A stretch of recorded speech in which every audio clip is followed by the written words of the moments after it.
আজকে আমরা শুরু করতে যাচ্ছি এপিসোড 54। তোমাদেরকে আজকে স্বাগতম। আশা করি ভালো আছো। এই চ্যাপ্টারে আমরা যেটা আলোচনা শুরু করেছিলাম বিগত দিনে, কস্ট অ্যাকাউন্টিং এর কস্ট স্টেটমেন্ট, আজকে পার্ট 3 শুরু হতে যাচ্ছে। এর 3 নম্বর অংশ শুরু করবেন আমরা। তবে শুরু করার আগে আমি একটা ছক তোমাদেরকে বোঝানোর চেষ্টা করি। সেটা হচ্ছে কি, আমি এই ফ্যাক্টরিতে পণ্য উৎপাদন করব। খুব ভালো কথা। উৎপাদনের জন্য যে মেটেরিয়াল দরকার, সে মেটেরিয়াল গুলা কিনে আমি এখানে গুদামজাত করব। যখনই যা প্রয়োজন এই ফ্যাক্টরিতে মেটেরিয়াল গুলা চলে যাবে। ফ্যাক্টরিতে যে কাজ চলবে, এখানে কিছু খরচ আছে, ফ্যাক্টরি সংক্রান্ত খরচ, ফ্যাক্টরি ভাড়া, ফ্যাক্টরি বেতন, factory lighting, factory telephone, factory gas ইত্যাদি ইত্যাদি, কেমন, যেগুলোকে আমরা বলবো ফ্যাক্টরি ওভারহেড। ফ্যাক্টরি থেকে পণ্যগুলা বাজারে যাবে, তবে বাজারে যাওয়ার আগে আরেকটি গুদামে আমরা সেটাকে রাখবো, যেটাকে আমরা ফিনিশড প্রোডাক্টস এর জন্য গুদাম হিসাবে জানি, এবং সেই গুদাম থেকেই সেটা মার্কেটে চলে যাবে। তবে মাঝখানে যে অফিস এন্ড সেলিং এর বিষয়টা আছে, এটা হচ্ছে কি, অফিস হচ্ছে ফ্যাক্টরি, র মেটেরিয়ালের মার্কেট এবং আমার ফিনিশ প্রোডাক্টস এর মার্কেট, সবগুলা বিষয়টাকে কন্ট্রোল করে কিন্তু অফিস।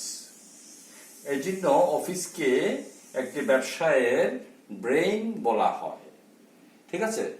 সেই অফিস সেলিং খরচ অফিসে করে, ফ্যাক্টরি খরচ অফিসে করে, গোডাউন খরচ অফিসে করে, মার্কেট খরচ অফিসে করে। সুতরাং এই যে আমরা যে ছকটা দেখছি, এই ছকের যে খরচগুলো একটার পর একটা আসবে, সেটার যোগফল হচ্ছে টোটাল কস্ট। এবং আমি প্রফিটে বিক্রি করি বা লস বিক্রি করি, এর পরবর্তী সর্বশেষ অংশটা হচ্ছে আমার সেলস। এই ব্যাপারে আমরা আজকে একটা ছোট ছকের মাধ্যমে কস্ট স্টেটমেন্টটাকে আলোচনায় আনবো। তো তোমাদেরকে এই আলোচনায় অংশগ্রহণ করার জন্য আহ্বান জানাচ্ছি। প্রিয় শিক্ষার্থীবৃন্দ, তোমাদেরকে এপিসোড 44 এ স্বাগতম। আশা করি তোমরা মানসিকভাবে আজকের পাঠ গ্রহণের প্রস্তুতি নিয়েছ এবং প্রস্তুত আছো। আজকে আমাদের বিষয় হচ্ছে কস্ট অ্যাকাউন্টিং, উৎপাদন ব্যয় হিসাব বিজ্ঞান। এই কস্ট অ্যাকাউন্টিং এর একটি চ্যাপ্টার কস্ট স্টেটমেন্ট, উৎপাদন ব্যয় বিবরণীর আজকে পার্ট 3, অর্থাৎ আজকে 3 নম্বর পার্ট চলবে। আজকের পাঠে তোমরা যা জানতে পারবে: উৎপাদন ব্যয় বিবরণীর সংক্ষিপ্ত ছক, short specimen of cost statement, উদাহরণ সহ একটি অঙ্ক, এক্সাম্পল। প্রথমে আমরা জেনে নিই উৎপাদন ব্যয় বিবরণীর সংক্ষিপ্ত ছকটি কি রকম। দেখো, এখানে আমি রেড টাইপ এবং ব্ল্যাক টাইপ, দুই ধরনের টাইপ ব্যবহার করেছি বোঝার সুবিধার্থে। প্রথমে রেড টাইপগুলা হচ্ছে কি আমার মূল আইটেম, অর্থাৎ ব্যবহৃত উৎপাদন ব্যয় বিবরণীতে ব্যবহৃত যে মৌলিক কথা, মৌলিক শব্দ, সেগুলি রেড টাইপে থাকছে এবং এগুলির সাথে সংশ্লিষ্ট আইটেমগুলি ব্ল্যাক টাইপের মধ্যে থাকছে। গত ক্লাসে আমরা ব্যবহৃত শব্দাবলী নিয়ে আলোচনা করেছিলাম। ওখানে 7টি বিষয় ছিল। 1 নম্বর ছিল র মেটেরিয়াল ইউজড, এখানেও দেখতে পাচ্ছ এটা র material used. 2 number prime cost, 3 number factory cost, 4 number production cost, 5 number cost of goods sold এবং 6 নম্বর হচ্ছে কি টোটাল কস্ট এবং 7 নম্বর হচ্ছে সেলস। আমরা প্রথম থেকেই আলোচনা শুরু করি। প্রথমে র মেটেরিয়াল ইউজড, এই আইটেমটির সাথে যোগ হবে তোমার ডাইরেক্ট ওয়াইজেস এবং ডাইরেক্ট এক্সপেন্সেস। র মেটেরিয়াল ইউজড এর যোগফল হবে, যা হবে সেটার নাম হবে প্রাইম কস্ট বা মুখ্য ব্যয়। প্রাইম কস্টের সাথে যোগ হবে ফ্যাক্টরি ওভারহেড বা কারখানা উপরি খরচ। কারখানা উপরি খরচের যোগফলটাকে আমরা বলবো ফ্যাক্টরি কস্ট বা কারখানা ব্যয়। এখন আমরা ফ্যাক্টরির ভিতরে অবস্থান করছি ধরে নিতে পারো। এখানে ওপেনিং ওয়ার্ক ইন প্রসেস থাকে বা আংশিক উৎপাদিত পণ্যের প্রারম্ভিক মজুদ, বাদ যাবে ক্লোজিং ওয়ার্ক ইন প্রসেস, আংশিক উৎপাদিত পণ্যের সমাপনী মজুদ। যে রেজাল্ট আমরা পাবো সেটার নাম হবে প্রোডাকশন কস্ট বা উৎপাদন ব্যয়। এটার সাথে যোগ হবে ওপেনিং ফিনিশ গুডস বা সম্পূর্ণ উৎপাদিত পণ্যের প্রারম্ভিক মজুদ, মাইনাস হবে ক্লোজিং ফিনিশ গুডস, সম্পূর্ণ উৎপাদিত পণ্যের সমাপনী মজুদ, এবং রেজাল্ট হবে কস্ট অফ গুডস সোল্ড বা বিক্রয়যোগ্য পণ্যের ব্যয়। চলো আমরা অপর পৃষ্ঠায় দেখি বাকি অংশটুকু।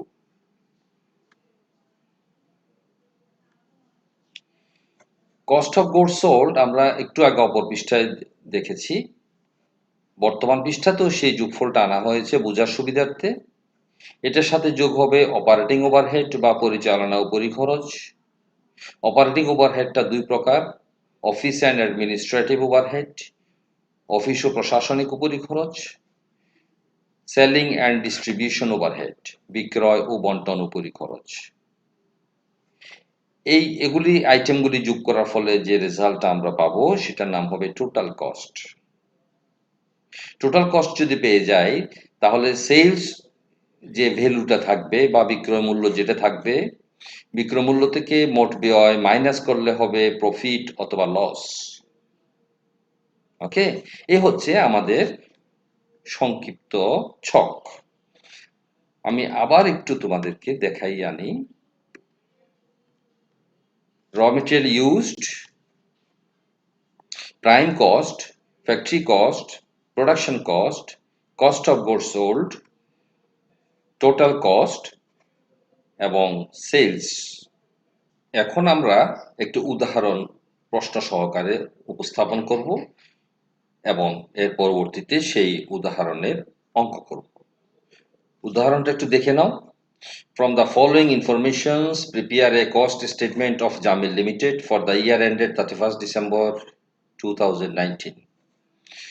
Raw material purchased, opening raw material, closing raw material, direct wages, direct expenses, factory overhead, opening work in process, closing work in process, opening finished goods, closing finished goods, office and administrative overhead, selling and distribution overhead, last হচ্ছে sales. অঙ্কের ফিগারগুলো আমরা এখান থেকে অঙ্ক করার সময় নিয়ে যাব। প্রশ্নটা বুঝে নাও এবং ছকটাকে আবার মনে করার চেষ্টা করো। এখন আমরা আনসারের দিকে যাব। Jamil limited cost statement for the year ended 31st December 2019। উপরে হেডলাইনটা এভাবে লিখতে হবে। তারপরে আমরা ছক আঁকবো যথারীতি। দুটি টাকার কলামের এখানে আমরা রেখেছি, দুটি টাকার কলামই রেখেছি। তিনটাও হতে পারে যদি আমাদের আনুষঙ্গিক অন্য কোনো খরচ থাকে। বিস্তারিত অঙ্ক করার সময় সেটা আমরা বলবো। র মেটেরিয়াল ইউজড, 1 নম্বর পরিভাষা। কেমন? র মেটেরিয়াল ইউজড কিভাবে নির্ণয় করা হয়? ওপেনিং র মেটেরিয়ালস 400 টাকা যোগ র material purchased 2000 minus closing raw materials 200 equal to result হচ্ছে 2200 এবং এটার নাম হচ্ছে র মেটেরিয়াল ইউজড, অর্থাৎ কত টাকার কাঁচামাল ব্যবহার করা হয়েছে। আমরা জানি যে র মেটেরিয়াল ইউজডের সাথে ডাইরেক্ট ওয়াজেস এবং ডাইরেক্ট এক্সপেন্সেস যোগ হয়, সুতরাং এখানে 500 এবং 700 টাকা যোগ করলাম, যোগফল 1200 টাকা। ওকে, 500 700 equal to 1200। Raw materials used এর সাথে এই আইটেমগুলোর যোগ করলে যে যোগফল হয় 3400, এটার নাম হচ্ছে প্রাইম কস্ট। 2 নম্বর পরিভাষা, গতকালকে আমরা যে পরিভাষাগুলো বলেছিলাম। প্রাইম কস্টের সাথে যোগ হয় ফ্যাক্টরি ওভারহেড। কেমন? ফ্যাক্টরি ওভারহেড 4000 টাকা। যোগফল হয় 7,400 এবং এটার নাম হচ্ছে ফ্যাক্টরি কস্ট, 3 নম্বর পরিভাষা। ওকে, ফ্যাক্টরি কস্টের সাথে যোগ হয় ফ্যাক্টরিতে থাকা ওপেনিং স্টক এবং ক্লোজিং স্টক, যার নাম হচ্ছে work in process. Opening work in process যোগ হবে 200 minus closing work in process 100, result হচ্ছে 7,500, যার নাম হচ্ছে প্রোডাকশন কস্ট। পরিভাষা হচ্ছে প্রোডাকশন কস্ট। আমরা কিন্তু এই পৃষ্ঠায় 4টি পরিভাষা আমরা পেয়ে গেলাম: র material used, prime cost, factory cost, production cost. চলো আমরা অপর পৃষ্ঠায় গিয়ে দেখি বাকি অঙ্কের অংশটুকু। এখানে আমরা দেখতে পাচ্ছি যে প্রোডাকশন কস্ট 4 নম্বর এখানে আবার লিখেছি এই কারণে যে অপর পৃষ্ঠা থেকে সেটা আনা হয়েছে 7,500 টাকা। সেই প্রোডাকশন কস্টের সাথে প্লাস হচ্ছে ওপেনিং ফিনিশড গুডস 400 মাইনাস হচ্ছে ক্লোজিং ফিনিশড গুডস 200, রেজাল্ট 7,700 এবং এটার নাম হচ্ছে কস্ট অফ গুডস সোল্ড, বা আমরা বলছি পরিভাষা কস্ট অফ গুডস সোল্ড। 5 নম্বর পেলাম। এর সাথে যোগ হবে অপারেটিং ওভারহেড বা কমার্শিয়াল ওভারহেড বলা হয়, বাংলা হচ্ছে পরিচালনা উপরি খরচ, অথবা কমার্শিয়াল ওভারহেড যদি আমরা লিখি তাহলে লিখব বাণিজ্যিক উপরি খরচ। এটা দুই প্রকার, আগে বলেছি। Office and administrative overhead 1,500, selling and distribution overhead 2,500 equal to 4,000 টাকা হচ্ছে অপারেটিং ওভারহেড। এই 4,000 টাকা যদি আমরা 7,700 এর সাথে যোগ করি তাহলে যোগফল পেয়ে থাকি আমরা 11,700 এবং এটার নাম হচ্ছে টোটাল কস্ট। 6 নম্বর পরিভাষা পেলাম। আর প্রশ্নে উল্লেখ আছে যে সেলস এর পরিমাণ হচ্ছে 15,000, সুতরাং কস্ট পেয়ে গেছি আমরা 11,700, সেলস এর পরিমাণ হচ্ছে 15,000, সুতরাং cost minus sales minus cost equal to আমার প্রফিট হচ্ছে 3,300। যেহেতু প্রফিট সেহেতু এটা কস্টের সাথে যোগ হবে, যোগ হয়ে 3,300 টাকা যোগ হয়ে 15,000 টাকা আমরা পেলাম। কিন্তু এখানে একটা বিষয় লক্ষণীয়, সেলস যদি দেওয়া থাকে তাহলে কস্ট মাইনাস করে প্রফিট বের করতে হবে, অথবা যদি পার্সেন্টেজে নির্ণয় করতে বলে প্রফিট, তাহলে আমরা গত দিনের ক্লাসে যেভাবে প্রফিট নির্ণয় করেছিলাম সেভাবে নির্ণয় করতে হবে।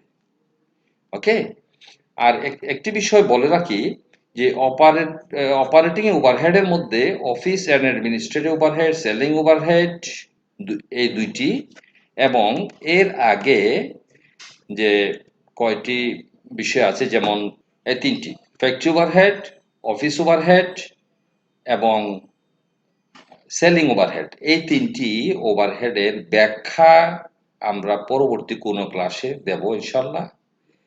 আজকে আমরা যা জানলাম সেটা সামারি বলি।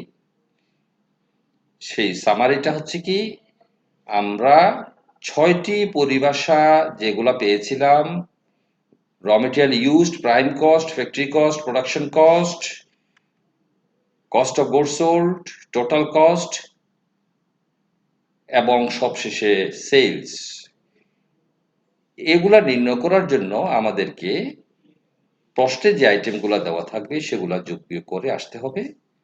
অর্থাৎ বারবারই একটা কথা বলছি যে আমরা খরচের একটি বিবরণ তৈরি করছি, তবে সাজিয়ে, অ্যাকাউন্টিং এর নিয়ম অনুযায়ী সাজিয়ে আমরা কস্টের তালিকাটা তৈরি করছি। টোটাল কস্ট নির্ণয় করা হয়ে গেলে আমার প্রফিটটা নির্ণয় হয়ে যাবে। চলো আমরা এবার উপসংহারের দিকে যাই, সেখানে আরেকটু আলোচনা করব। প্রিয় শিক্ষার্থীবৃন্দ, আমরা একটি কস্ট স্টেটমেন্ট কিভাবে তৈরি করা হয় সেটার নমুনা এবং একটি উদাহরণ সহ আলোচনা করেছি। আশা করি তোমরা ভালোভাবে উপলব্ধি করতে পেরেছো এবং বুঝতে পেরেছো। শেষ কথা যেটা বলবো সেটা হচ্ছে কি, কস্ট স্টেটমেন্টের যে যে উপাদানগুলো আছে সেই উপাদানগুলোকে আমরা আরেকটু রিভিউ করি। এক নম্বর হচ্ছে র material used, prime cost, factory cost, production cost, cost of goods sold এবং টোটাল কস্ট। সর্বশেষ হচ্ছে আমার সেলস। এটা দিয়ে আমার কস্ট স্টেটমেন্ট শেষ হয়ে যাবে। ওকে প্রিয় শিক্ষার্থীবৃন্দ, বারবার প্রতি ক্লাসে আমি কিন্তু এই কথাগুলো বারবার বলছি, কারণ এই আইটেমগুলো ছাড়া, এই উপাদানগুলো ছাড়া কস্ট স্টেটমেন্ট হচ্ছে না। হ্যাঁ, কোনো আইটেম যদি না থাকে, এখানকার কোনো আইটেম যদি আমার প্রশ্নে না থাকে, সেটা থাকবে না, কিন্তু আমাকে 6টি-7টি উপাদানের নিয়ম অনুযায়ী লিখে যেতে হবে। না থাকলে আমরা নীল লিখবো। এক্সাম্পল, প্রোডাকশন কস্ট কিচ্ছু নাই, আমি ওখানে টাকার অঙ্কে এখানে ক্রস করে দেব। কস্ট অফ গুডস সোল্ড আছে, টাকার অঙ্ক যা আছে তা লিখবো। ওকে, আমি কি বুঝাতে পেরেছি? এই 7টি আইটেম আমাকে যে কোনো ভাবেই মনে রাখার চেষ্টা করতে হবে। প্রিয় শিক্ষার্থীবৃন্দ, আশা করছি তোমরা আজকের এই বিষয়টাকে খুব সিরিয়াসলি নিয়েছো। আমরা আগামী দিন আবারও কস্ট স্টেটমেন্টে অঙ্কে বা আলোচনায় অংশগ্রহণ করব। তোমরা আশা করি ওই আলোচনাতে অংশগ্রহণ করবে। এবং আজকের এই পাঠে আমরা সমাপ্তি ঘোষণা করছি। সবাই ভালো থাকো, সুস্থ থাকো। প্রিয় ভিউয়ার্স এবং অভিভাবকবৃন্দ, সবাইকে আসসালামু আলাইকুম।